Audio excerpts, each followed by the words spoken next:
Hello. হ্যাঁ বন্ধু, phone করেছি, রাগ করিসনি তো? সরি রে বন্ধু, এতদিন যে গালাগালিগুলো দিয়েছিলাম, কিছু মনে করিস না প্লিজ।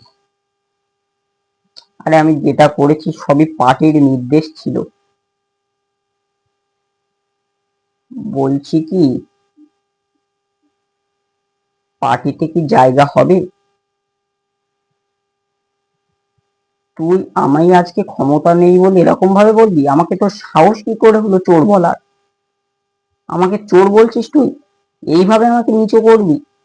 ডাকাতকে চোর বলছে, এটা কি মানা যায়? অবস্থা দেখো, আজকে ক্ষমতায় নেই বলে এইভাবে অপমান করবি? এটা বন্ধু তুই ঠিক করলি না। তাও আর একবার শেষবার বলছি, একটু দেখিস না জায়গা হয় কি।